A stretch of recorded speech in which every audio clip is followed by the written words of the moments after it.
Welcome to the other side of Lucy Letby. In episode 91, we're going to have a quick look at the latest abomination from Judith Moritz and Jonathan Coffey, Dim and Dimmer, as I refer to them. And I don't say that lightly. The BBC has made some great programmes in its time, in my lifetime anyway, but it certainly doesn't seem to nowadays. And here we are, 3 years after Lucy Letby was convicted, the third of these Panorama programmes that really don't bring anything new to the party at all. The case of Lucy Letby is a major problem for the judicial and medical systems in the United Kingdom.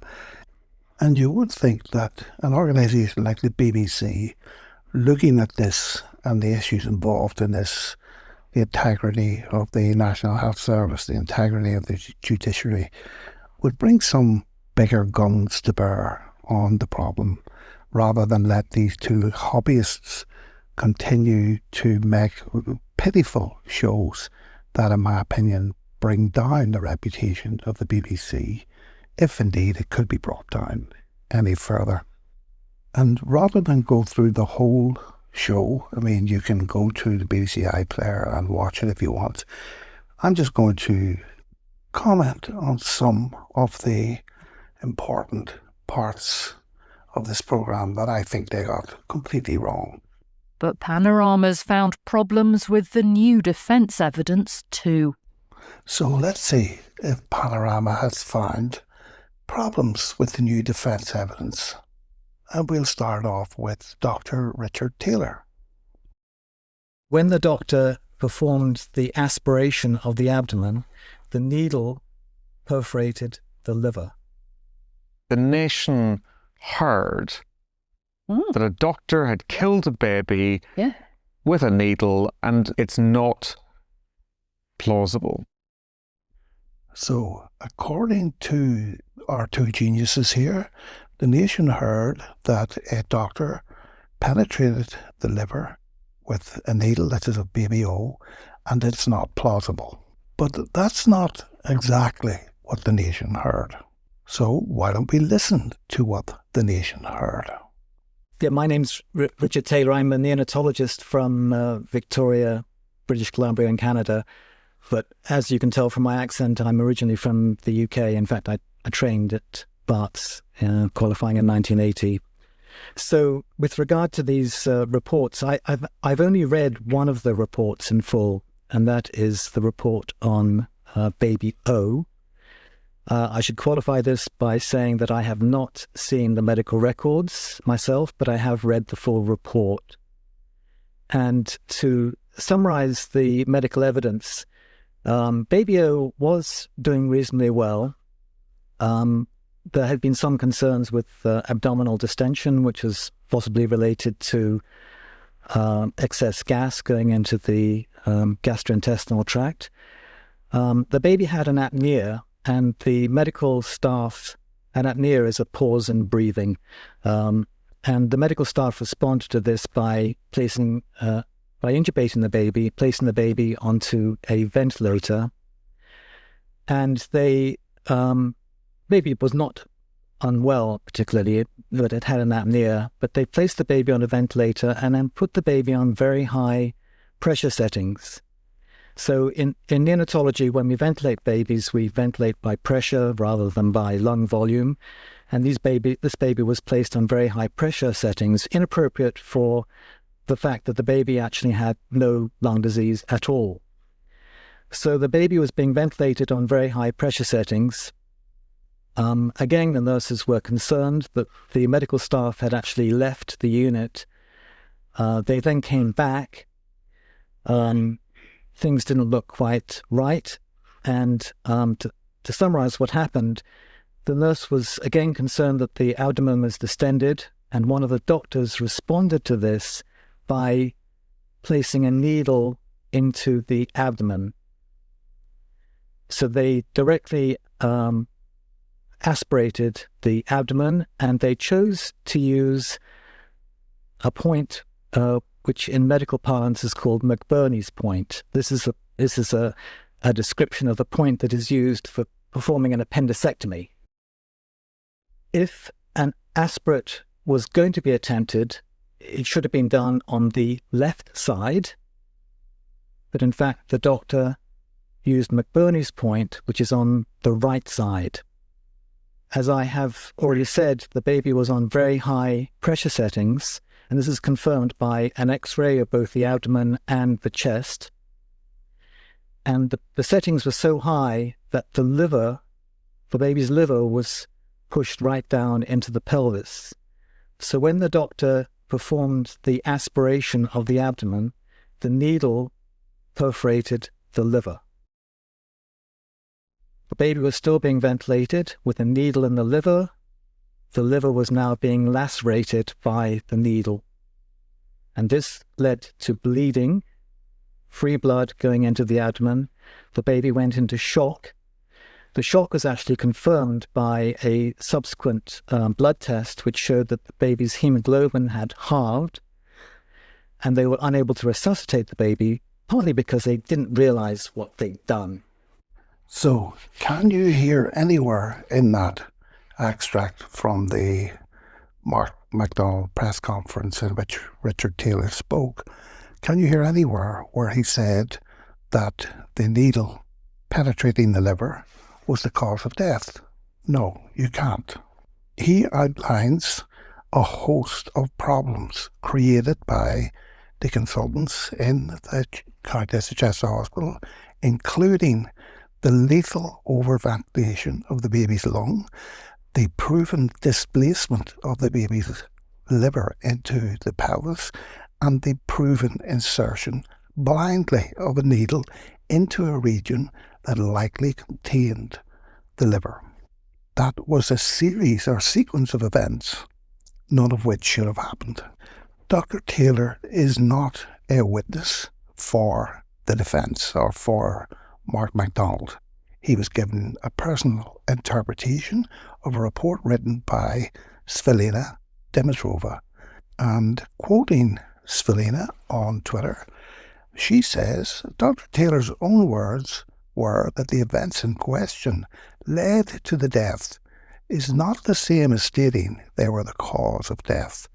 There were multiple other factors that led to the death, as Dr. Taylor made clear.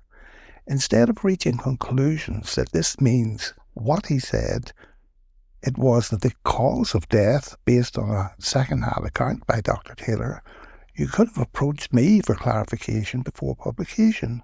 But did you? No, you did not. And by you, she means dim and dimmer. You did not. Philip Hammond, that's Dr. Phil from Private Eye and on Twitter, was the only journalist who did. Perhaps because he's a doctor who actually understands the nuances, or perhaps it's because he's a journalist who understands that third-hand information is unhelpful. I don't know. You'd have to ask him. The baby was in extremis. This is Dr. Svilina. The baby was in extremis at the time when this inappropriate procedure was performed. There had already been a multitude of other failures. Dr. Taylor made some of them clear, not all. Whether any of them could have been reversed by a competent neonatologist, and at what stage, is a matter for debate and may never be definitively settled, since there are nuances in medicine that most journalists don't appear to understand. So, in my opinion, more fake news from the BBC. Why should you be surprised? In the normal world of medical practice, these heinous treatments, overpressurizing lungs, pushing livers down into the pelvis, blindly inserting needles into the wrong side of a baby's abdomen. I mean, what was he aiming for? Why were they pushing a needle into the peritoneum, the extraperitoneal space? I have no idea. All of this stuff would have been resolved at an inquest. But sadly, baby O didn't get an inquest. At the inquest, we would also have found out why the puncture in the abdomen wasn't discussed by the pathologist. The pathologist would have been questioned about that at an inquest. But again, sadly, baby O didn't get an inquest. So they're stuck with dim and dimmer. One of the main critics of the prosecution's case is Lucy Letby's original defence expert. He's a neonatologist who attended court throughout the 10-month-long trial. My colleague Jonathan has been discussing the evidence with him over the past 2 years. Dr. Hall. Hi, Jonathan. Hi. Good to see you. Mike Hall says the prosecution evidence simply doesn't stack up. My opinion is that the jury was not given accurate information about the state of health of the babies prior to their collapse.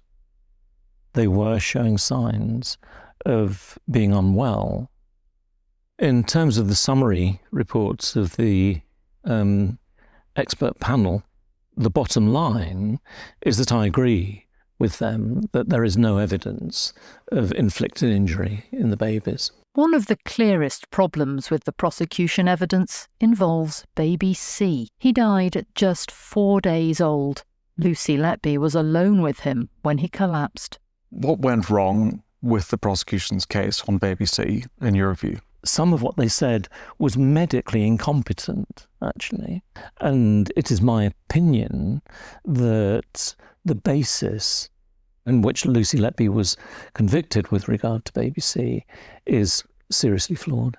The prosecution said Letby killed baby C by injecting air into his stomach. In several of the cases in the trial, babies collapsed, and when the abdomen was x-rayed, had huge amounts of gas, and if that happens, that pushes up on the diaphragms and makes it very difficult for babies to take a breath, and eventually babies will stop breathing because they just can't take a breath in. But there was a problem. An important piece of evidence was an x-ray showing air in baby C's stomach, taken 41 hours before he died. The prosecution's experts said it was suspicious, but it turned out Lucy Letby wasn't on duty that day. The jury was told this before they found Letby guilty. But there was another problem. The main prosecution expert has changed his mind about baby C's death. In one of his pre-trial reports, Dewi Evans said we may never know the cause, as the baby was at great risk of unexpected collapse. The first time he said air injected into the stomach caused the baby's death was in the witness box. Under cross-examination, he also suggested another possible cause of death: air injected intravenously into the blood. This was all explained to the jury. The prosecution barrister even told them they could disregard Dr. Evans' evidence on baby C. After the trial, Dr. Evans wrote another report. Air in the blood was now the most likely cause. He's changed his mind on one of the murder cases, to which he says, actually, this is not how the baby died. I'll tell you what, I'm going to write a new report. Writes a new report a year after she's convicted, and gives it to the police. And here's the issue here. If he's changing his mind, if he is questioning what he is saying, undermining his evidence that he gives at trial, what else is there to say about him and his other evidence at trial? This changing of position between different possible causes is leading to people arguing that the whole thing is flawed. Can you see that? My opinion was that this baby was the victim of inflicted injury, and whether this was air into the stomach or air into the bloodstream or a combination of both, they all represent deliberate harm. If you can't be certain of which of those two causes, Does that matter? well, there are many who say it does. It does not. Both reflect inflicted injury, deliberate harm. In other words, murder. So here we have Dimmer along with Dowie. Dowie and Dimmer having a conversation about, does it matter what the cause of death or mechanism of death is? Dowie Evans has told us that he is an expert. The expert's expert. He's been in courts all his life. He obviously hasn't been at too many inquests. And I would suggest to Dim and Dimmer that if they're going to make any other programmes, they should attend a few inquests on anybody, adults, children or babies. But when you're at an inquest, you don't get to say, Oh, I don't know. It could have been this or it could have been that, but it was murder anyway, which is essentially what Evans is saying here. I can't lose either way. It's complete nonsense. And by repeating it endlessly, repeating this, it doesn't matter what the cause of death was, endlessly, Judith Moritz and the BBC try to give it some kind of legitimacy. Well, you can repeat it as often as you want, but it won't wash in a court of law, and it certainly wouldn't wash in an inquest in a coroner's court. It's not like you had a situation where you were saying, this person was shot, actually, sorry, no, there's no gunshot wounds at all. I've decided instead they drowned. That's not what we're dealing with here. He's looking. Some people would say that's exactly what we're dealing with. I know here. they would, but I don't think that's how it came over. Air into the stomach and air into the bloodstream are very different things. And to just slide from one theory to the other, I think makes it sound like you don't really know what happened. It's certainly a really difficult case to get your head around. Well, some people would say it's not a difficult case to get your head around, that actually they have got their head around it, and the prosecution expert evidence is all over the place. Yeah, and other people would say they got their head around it and convicted her. And this is what seriously pisses me off about this person as a journalist, pontificating on matters about which she knows nothing. So she's using a hypothetical here, gunshot wound and drowning, and saying that discerning one cause of death from another cause of death is not what Derry Evans was doing. Well, it's precisely what Derry Evans was doing. There is no correlation between air in the nasogastric tube and air injected into a vein. They are as different as drowning and gunshot. And the ignorance of Dim and Dimmer in constantly coming up with this nonsense in documentary reports isn't going to change that.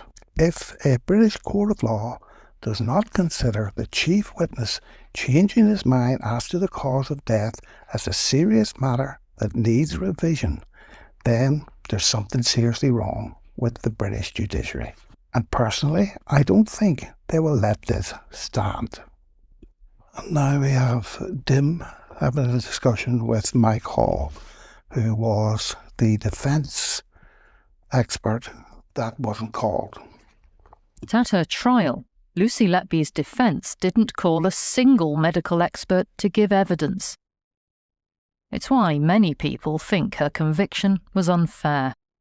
Well, when I found out that I wasn't going to be called to give evidence, or indeed that nobody else was going to be called to give evidence, I couldn't believe it, because I could not see how a fair process could possibly occur without some rebuttal of the evidence, particularly the medical evidence, which had been provided to the jury.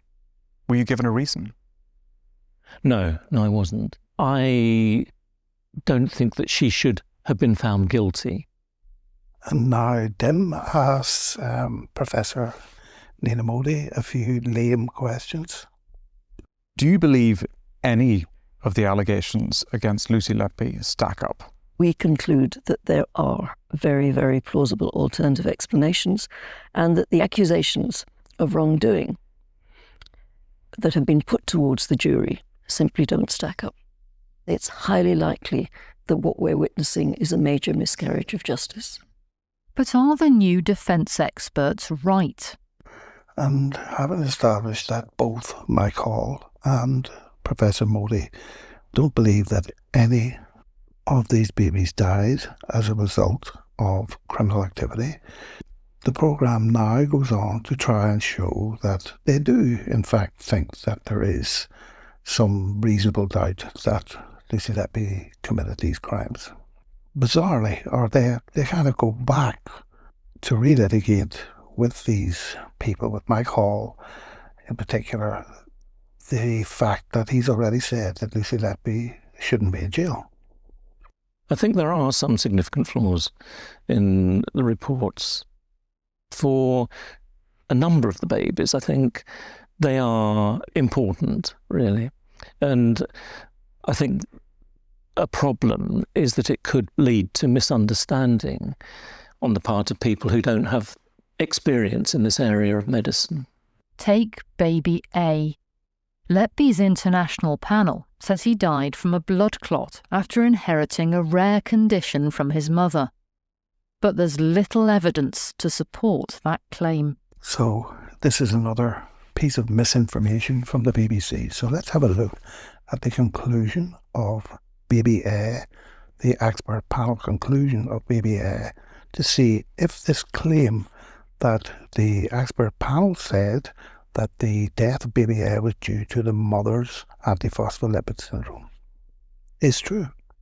Mother had antiphospholipid syndrome, which is a condition in which the immune system mistakenly creates antibodies that attack tissues in the body. These antibodies can trigger blood clots to form in arteries and veins. During pregnancy, antibodies can pass through the placenta to the neonate and lead to thromboembolism, particularly if there is concurrent infection. Postmortem of baby I showed a recent non-occluding thrombus in the liver, which means there was a recent thrombotic event. On the day of collapse, baby I had 2 central catheters that were left without infusion for up to 4 hours, which predispose to thrombosis when there is no infusion. Shortly after infusion was started at the most central line, baby I collapsed. A thrombus from the catheter tip likely migrated to an artery supplying the brainstem, causing sudden collapse and inability to resuscitate the infant. It is also possible that baby I had placental fetal vascular malperfusion, in which the fetal villi in the placenta present small thrombi that can travel to occlude small blood vessels in major organs like the heart, brain or liver. If a small thrombi lands in an artery supplying a critical structure like the brainstem, it can cause sudden death, and then these are very hard to find on postmortem. Collapse associated with fetal vascular malperfusion can occur within 1 to 2 days after birth. Conclusion: baby 1 died of thrombosis, and 2, there was no evidence of her embolism. So if anything, the thrombosis theory of death is put forward as being caused by the ineptitude of the management of the venous catheters, not to do with the mother. The mother had APS, and what the expert panel described here as the consequences of APS is generally true, but it is not specifically applied in this case. Baby A or baby I died from thrombosis, mainly down to the mismanagement of fluid and the mismanagement of the lines, or the presence of villi in the placenta that can break clots off into the fetal circulation. So, dim and dimmer get it wrong again. And then the programme calls upon Dowie Evans to cast doubt on the limits of the credibility of this expert panel. Of all of the people in the world that you could think of to cast doubt on credibility, they chose Dowie Evans. Why on earth would they do that? The international panel says the baby died of a clot in the artery that supplies the back of the brain. This is erroneous. There was no evidence found on autopsy at all, and they claim that this may be overlooked, which is really pushing the limits of credibility. Well, at least they come up with one theory which was cohesive and explainable and stuck to it, Dowie. The possibility that the mother's condition had in some way caused the babies to collapse was explored at the trial. And the jury were offered that option of an explanation. And obviously they rejected that.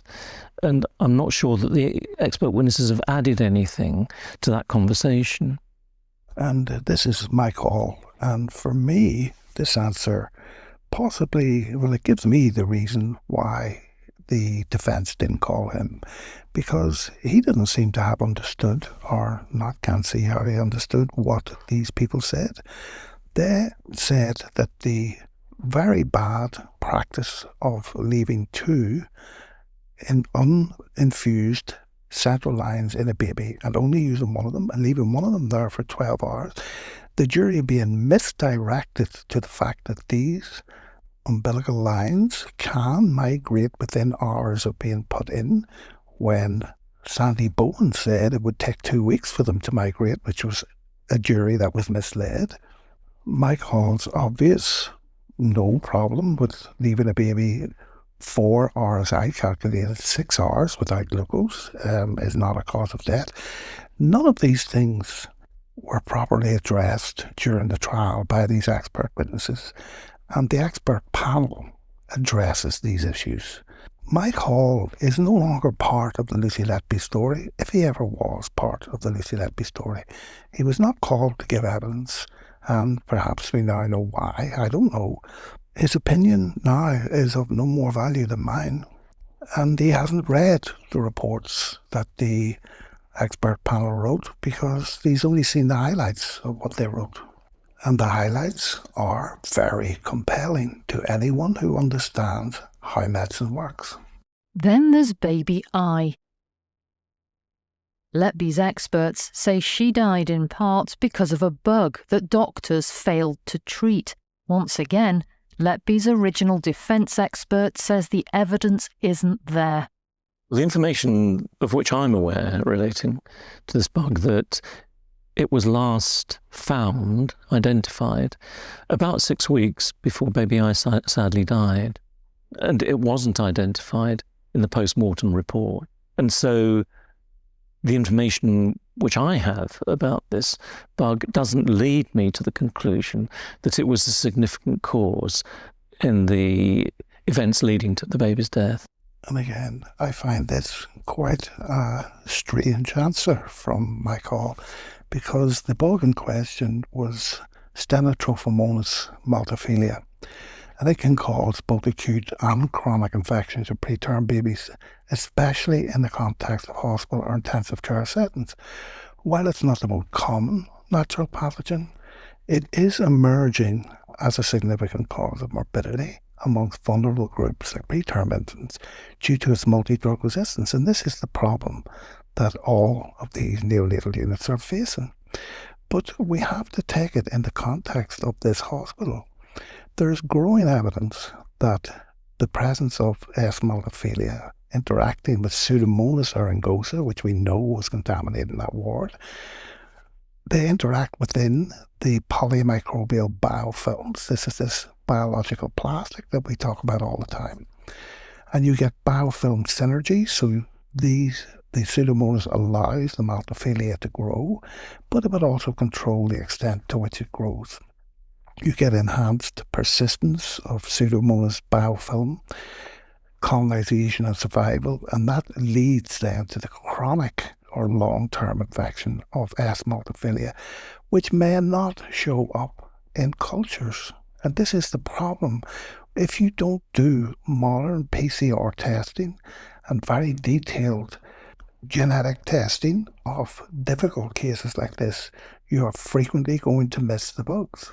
So we have to take all of the bacteria, the blood cultures, the swabs, we have to take all of them in the context of Pseudomonas biofilm, which was present on that ward and which nobody, including this stupid episode of Panorama, wants to talk about.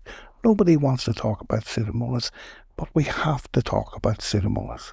I would have to say that if I was the defence barrister for Lucy Letby, I would not have been overly impressed by Mike Hall. That's just a personal opinion. It doesn't mean that Mike Hall isn't a brilliant neonatologist, but some of the things he's saying here would worry me. Do you have an opinion on Mark MacDonald's approach? It seems to me that there's a real danger it will rebound. In what way? In that the flaws will be seen. And we find ourselves no further down the road in trying to get justice, or at least a fair trial. Do you accept there are any flaws in any of the reports your experts have written? No. Do I accept that there are flaws? No, I don't. I got the best in the world. I got the best in the world. Compared to the evidence that was called at the trial, this is mountains above them and their skill set. Now we get dim and dimmer giving us their opinion on how experts differ. But it's amazing, isn't it, the degree to which different opinions, different expert opinions will turn the tide of a case. Well, I think that's terrifying, because your fate hangs on which experts are on your side and which experts are on the prosecution side. The international That's no way to create confidence in the outcome of criminal trials that are heavily dependent on expert witnesses. Letby's new experts do have serious arguments. There is one challenge that could, if true, really undermine the prosecution case. Lucy Letby was convicted of injecting air into baby's blood, causing a blockage in the circulation. It's called an air embolism. Lucy Letby was convicted of murdering 7 babies, and the prosecution argued up to 6 of those attacks involved air embolism. So what was the evidence that convicted her?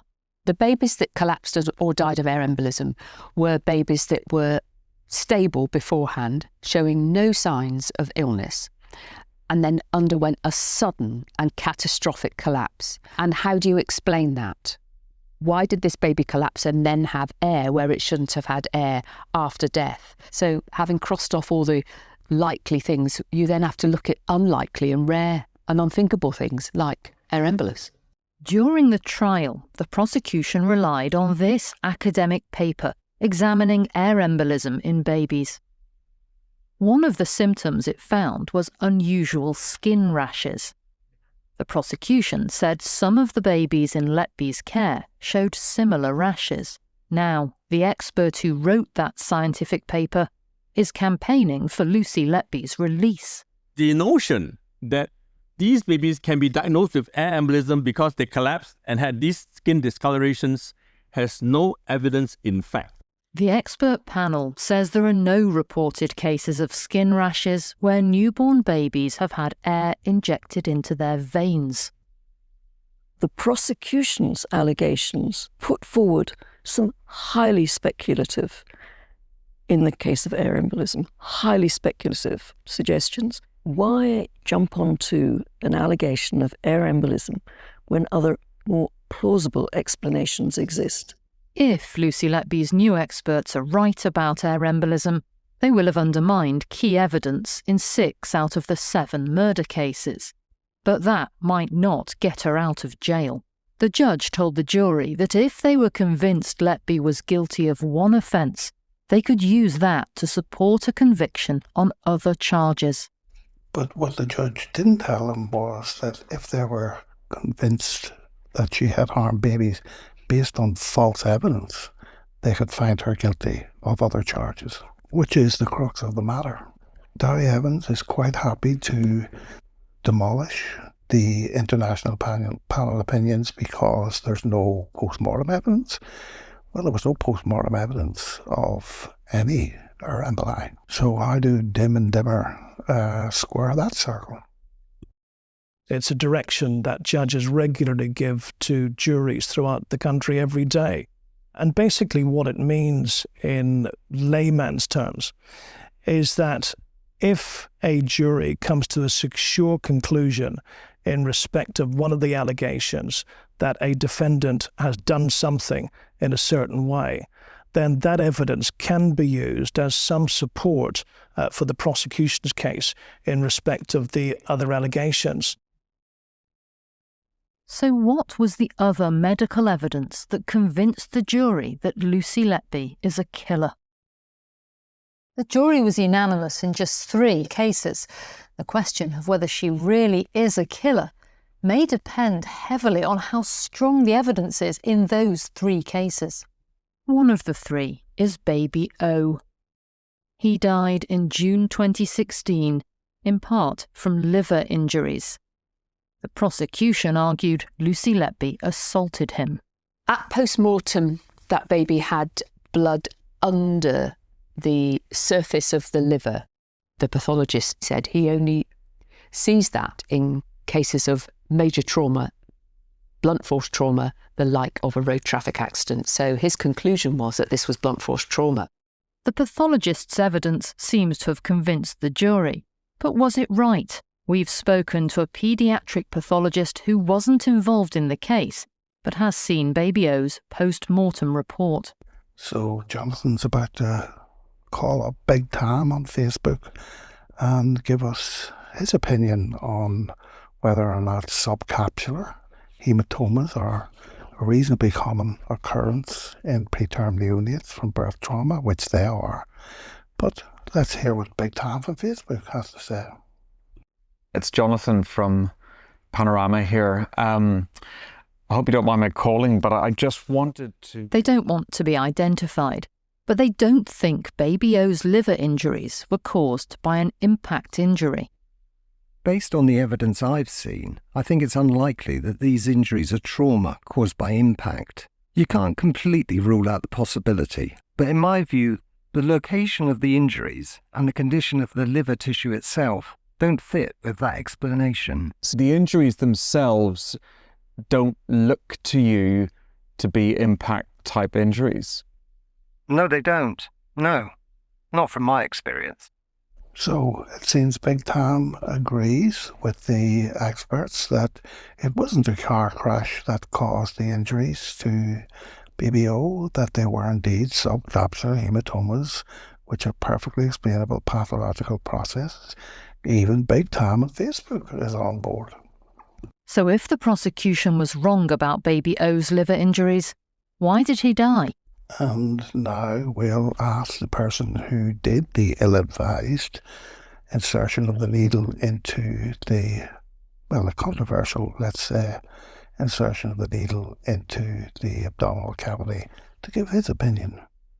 Yes, it's beyond my reasonable doubt that she's done these things. So, no surprise there. Dr. Breary told us he couldn't comment because of ongoing investigations and inquiries. The possibility he pierced Baby O's liver with a needle was considered at Letby's trial and rejected by the jury. At the trial, the pathologist said that he had looked for this carefully, for evidence of the liver having been perforated, and he said that he found no evidence that the liver had been perforated while Baby O was alive. The paediatric pathologist we've been speaking to also says the post-mortem evidence doesn't support the needle theory. Big Tam again? These injuries weren't caused by a needle. They were in different parts of the liver, and there was no sign of any needle injury on the liver. So the post-mortem evidence just doesn't support the claim that a needle punctured this baby's liver? No. So Big Tam is right about one thing. He's referring to injuries rather than injury. So there are two injuries. There are the subcapsular hematomas, and they are the parenchymal hematomas. That's the damage done to the body of the liver. And if that damage happened in the way that Richard Taylor said, in that a needle entered the liver and macerated, literally completely turned it into a bloody soupy mess, there wouldn't be any evidence of needle injury into the liver that a pathologist could see. But it would be perfectly reasonable to infer that that degree of damage was caused by something that happened to occur at the same time as a needle entered the body. It's a reasonable assumption. And a lot of medicine is based on reasonable assumptions. But what doesn't do this is external traumatic injury or air embolism. They have got nothing to do with this. even if the needle had punctured the baby's liver, it can't explain why he collapsed in the first place. No, he collapsed in the first place because of the subcapsular hematoma, which his brother also happened to have, and the massive overpressurization that resulted in a rupture of the subcapsular hematoma, which caused bleeding, whereby half of his hemoglobin disappeared and he didn't receive a blood transfusion. That's what caused the baby to collapse. Or why he died. He died because he didn't get a blood transfusion, at least in part. At the time it was inserted, the baby sadly was at death's door. So whatever the needle did or didn't do does not explain why the baby had collapsed and why resuscitation was unsuccessful. And that's Dowie throwing in a little bit more information that he didn't give to the court, because he's not admitting that nobody seems to know what this needle did. But he doesn't seem to realise that if you lose half of your hemoglobin before you're moribund, as he's just said, for another reason unrelated to her embolism, then you're going to die.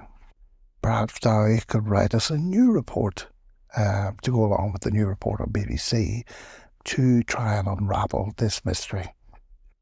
The nation heard that a doctor had killed a baby with a needle, a baby that Lucy Letby had been accused of murdering. And again, that's not what the nation heard. Listen to Dr. Taylor yourself and make your own mind up. By jabbing a needle into the liver, and it's not plausible based on the evidence that we've been hearing. They heard, a doctor's responsible. I wouldn't be able to sleep at night if it had been me. What a moment! What a bombshell of a claim. And there we have Judith getting quite irate when the doctor becomes emotional. Dr. Taylor said he wouldn't be able to sleep at night because of the way the baby was treated, not necessarily because of the needle that went into him. Dr. Taylor also said the baby was put on too high pressure that pushed the liver down into the pelvis. If Dim doesn't think that many of us would get very upset by witnessing or hearing about, or in particular being party to such treatments, then she doesn't know anything about doctors either. Dr. Taylor declined to be interviewed for this programme. He told us that while the needle may not have been the primary cause of death, his opinion had not substantially changed. He said the needle probably penetrated the liver of baby O and probably accelerated his demise. Which seems reasonable, because you still have to answer the question, Judith. When the needle drew back blood, where did that blood come from?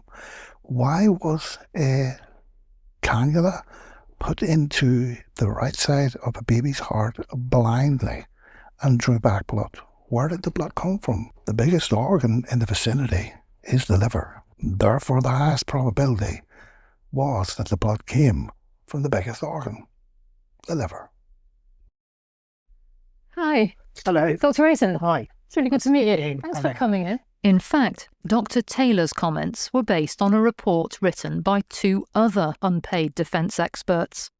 One of them says he's examined the evidence independently and believes baby O's liver injuries were caused by inappropriate resuscitation attempts.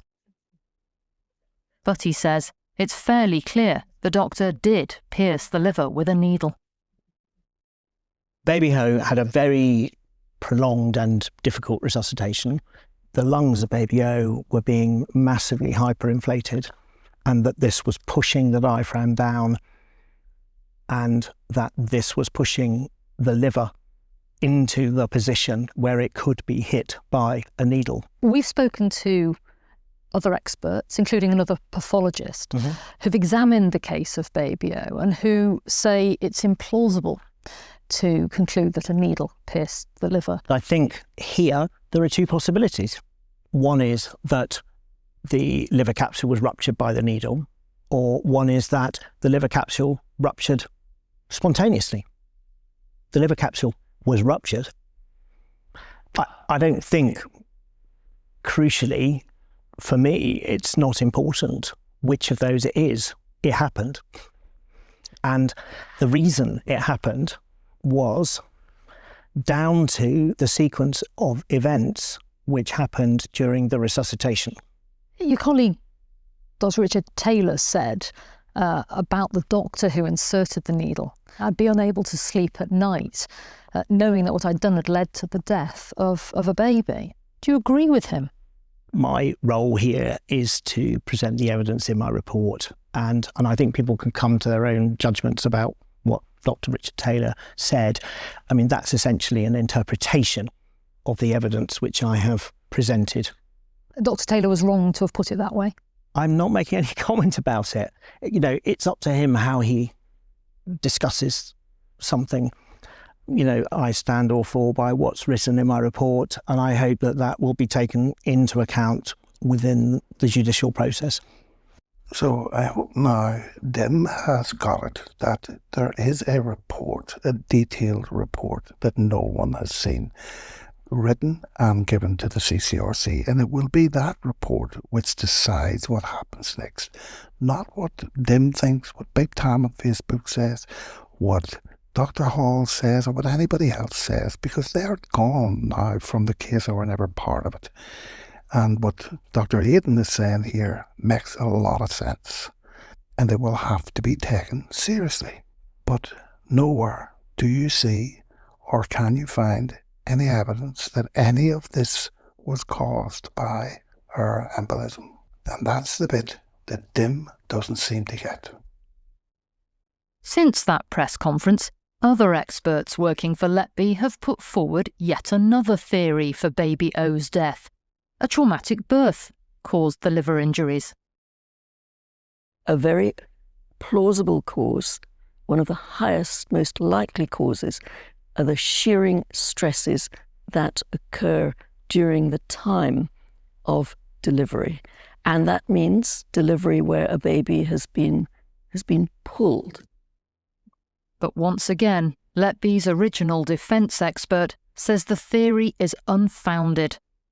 Baby O was born by caesarean section in good condition. Is there any evidence that baby O suffered birth trauma? There was no reported evidence of birth trauma in baby O. That's quite a fundamental problem, isn't it, with their analysis of baby O? I think that is a fundamental problem with their analysis. Aren't you really speculating? If the available clinical notes say that a baby is born in great health and there is no reported evidence of birth trauma, how can birth trauma stand as a theory for what happened to that baby? It's not implausible, it's highly plausible. And therefore, there should have been a much more detailed investigation of the circumstances of the delivery, and that, to our best knowledge, was not part of the police investigation. It looks as though, even amongst those of you working with Lucy Letby's new defence team, there are differences of opinion. And I think that's only natural. You know, you put a crowd of doctors in a room, you will get different opinions about things. Are there medical causes which explain why baby O died? The answer to that is yes. Was there any evidence of deliberate harm? No. And I think I am in agreement with the panel about that. So, could a baby with a subcapsular hematoma caused by birth injury appear to be very healthy at birth and not have any problems for 1 or 2 days, 3 days even? Absolutely. That is how subcapsular hematomas present. They present as healthy babies at birth, usually, and then over the 2 or 3 days that come after that, the hematoma either stops bleeding or it gets worse and the baby gets worse. So The fact that there was subcapsular hematoma in both baby O and his brother baby P, for me, is the clincher that this was a birth injury. And that doesn't mean that the baby comes out showing the injury. For the jury, baby O was one of the clearest cases that proved Lucy Letby was a killer. And yet, there appears to be flawed expert evidence on both sides. So what about the other two cases where the jury returned unanimous verdicts? For many of those who are sure Lucy Letby is guilty, the strongest evidence comes from two other cases, the ones involving insulin. The prosecution argued that they showed someone at the Countess of Chester Hospital was deliberately poisoning babies. Once you accept that, they said, the other allegations are easier to accept too. This time, the evidence comes from a lab test on a blood sample. It works by measuring insulin and a substance called C-peptide. When insulin's produced naturally by the body, you'd expect to find 5 to 10 times as much C-peptide. John Gregory's an expert on insulin in babies. He's not involved with the prosecution or defence. When you measure insulin, if you don't find any C-peptide, that implies that the insulin has come from outside the body, perhaps in the form of an injection, for example. What would you conclude where a baby has low blood sugar, where the baby's insulin level is in the thousands, and where the baby's C-peptide is low or unmeasurable? I would conclude that the baby has had insulin administered somehow or other. That's what was found in 2 of the babies Letby was convicted of harming. And again, for dim and dimmer, insulin and C-peptide were not measured in baby Ev, baby L, or any of the other babies in the Countess of Chester Hospital. What was measured was antibodies to insulin and C-peptide. The previous doctor was correct when he said that if you measured insulin, you might be able to infer exogenous insulin, but no one measured insulin. You can only measure insulin with gas chromatography, and that wasn't used. This rule only applies also to adults. If it applies to adults at all, there's always going to be variation. But preterm neonates do not have the same insulin C-peptide ratio as adults, and there is no authorised use, licensed use of immunoassays in preterm babies. So this stuff should be the easiest to get rid of, in my opinion. Lucy Letby's supporters aren't just challenging the science. They've also got new evidence about witness testimony that helped to convict her. It involves baby K. Letby was convicted at a retrial of attempting to murder her. The key evidence came from a consultant. That is a night that is etched on my memory and will be in my nightmares forever. Dr. Ravi Jayaram said he was worried when Lucy Letby was left alone with the baby. Part of me was saying, you better go in and just check everything's okay, because you know what's happened before when Lucy's been on duty. He says he discovered her standing by an incubator. The baby's breathing tube had come out, and she was doing nothing to help. She was just standing there. The only possibility was that that tube had to have been dislodged deliberately. But an email has emerged that tells a different story. It was written by Dr. Jayaram in 2017 and says Letby was at the incubator and called to inform him about the baby's low oxygen levels. This was a completely different story told to the jury, so much so that there's now been a letter gone into the Cheshire Police and saying, well, we think you should investigate this for perjury. And how important a part of your case to the CCRC will this be? It's there, it's at the top. Because he was one of the main doctors that gave evidence during the whole of this trial. We asked Dr. Jayaram about the email, and he didn't respond. But technically, it's not new evidence. Letby's previous defence team was given the email before she tried to appeal against her conviction for baby K. They just didn't raise it. It probably isn't the email that will get her out of jail, but for anyone who is looking for confidence in the process that has put Lucy Letby in jail, an email like this just is quite shattering. I'm so frustrated that it's not something that was aired at the trial and put to him, or even that we can put to him now. I mean, we've tried, we've approached him, and he won't engage. Oh, maybe you need to contact his agent, Judith, or his lawyer, whoever's representing him at the minute. But we'll get on to BBK in a minute, after we listen to this abomination from BBC, a supposed serious BBC journalism programme. The current police investigation involves a second hospital. In 2012 and 2015, Letby worked briefly at Liverpool Women's Hospital. A hospital review has found that babies' breathing tubes came out 40 times more often than normal when Lucy Letby was on shift. It's a finding her supporters have questioned. We've looked into the evidence. Liverpool Women's Hospital compiled its data by looking at what are called ventilated shifts. That's a 12-hour period where a baby's been on a breathing tube. There are 2 shifts every day. So, if you have 10 ventilated babies on a unit for 5 days, you would have 100 ventilated shifts. On average, a tube came out unexpectedly in less than 1%. Lucy Letby worked around 50 shifts. The tube came out on around 20 of them. That's about 40%. It's empirical.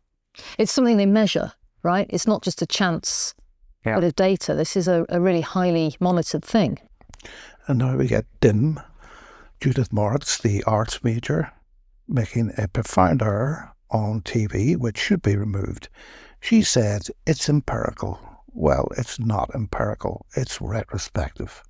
So empirical means data collected in a controlled environment, at the very minimum, which is compensating for variables in any of the situations you may be measuring it. This is a retrospective statistical analysis, which is not empirical. And it's usually statistics of the worst kind. So Judith is quite happy here to participate in another statistical stitch-up of Lucy Letby that really has no meaning at all. It doesn't look good for her. I mean, I was speaking to someone who understands this data, and I said, how bad would she have to have been as a nurse for this to be accidental? And the answer was spectacularly bad. Either she is spectacularly bad or acting maliciously. That was the answer that came back. Big time on Facebook, this time as a statistician. So standing back from this, it's what it might say about the longer term, the bigger picture. For me, to the extent that I understand it, this looks pretty damning. So it doesn't seem whatever iteration of big time on Facebook these people use, they don't seem to be able to explain things to them. And maybe that's not big time on Facebook's fault. Maybe they have such thick skulls it's very difficult to get things into. But let's just try a little bit here. Now we'll look at BBK, the case of BBK, as an example. So BBK had 3 intubation attempts. So on 2 of those occasions, there had to be an unexpected extubation. So attempt 1 failed extubation, attempt 2 failed extubation, attempt 3 succeeded but failed extubation, tube changed to 2.5 mils, 2 attempts, 1 extra extubation. So what are we up to? 4 now. So we have 4 unattended extubations on 1 baby. none of which had anything to do with Lucy Letby. Meaning if you had 10 nights like that in a random period, which could have happened in the Countess of Chester Hospital very easily, you would have 40 unexpected extubations, all of which happened on Lucy Letby's shift. And there you have it. It depends very much on what you're counting. Now, an average, or as they say, a normal unintended extubation doesn't exist. Each extubation is a singular event explained by a sequence of other events. So the hospital average shift, as it's stated in this bullshit, is less than 1% of ventilated shifts have a tube come out. So let's assume 0.8% for clarity. So the nurse in question, 20 events and 50 shifts is 40%. There you go. So this creates a headline figure, 40% divided by 0.8%, 50, which sounds huge, but only if the percentages are truly comparable. And not least, the biggest problem is sample size. The hospital says less than 1%, and it's based on all ventilated shifts in some unspecified time. The nurse's figure is a 50 shift total, just 20 positive events. In statistics, small counts are highly sensitive to random variation. Everybody knows this, or local conditions. So, for example, if just 5 or 6 babies in our care were extremely high risk, like baby K, those alone could account for 20 events without any wrongful act. So this is what we call the base rate fallacy in action, where Dim and Dimmer and their source on Facebook assume that the 0.8% average is the proper comparator for the nurse's work. And this assumes that the patients are statistically identical in those in the average group. So all of the babies are exactly the same. And that the timing of the events, the shift type, the staffing, the procedures, the handling were all the same. The risk levels were identical in each shift. So let's say, for instance, that the baseline for risk varies between 1 and 100% in increments of 5%, depending on the baby. So for a baby under 1,000 grams, we'll add 5% risk. For a baby under 28 weeks, we'll add a 5% risk. For a baby being treated by a junior doctor, we'll add a 5% risk. And for a baby who gets the wrong size tube put in, we'll add a 5% risk. So now our background risk profile is 20%. It's up from 0, no events, to 20% because of those conditions that are now in play.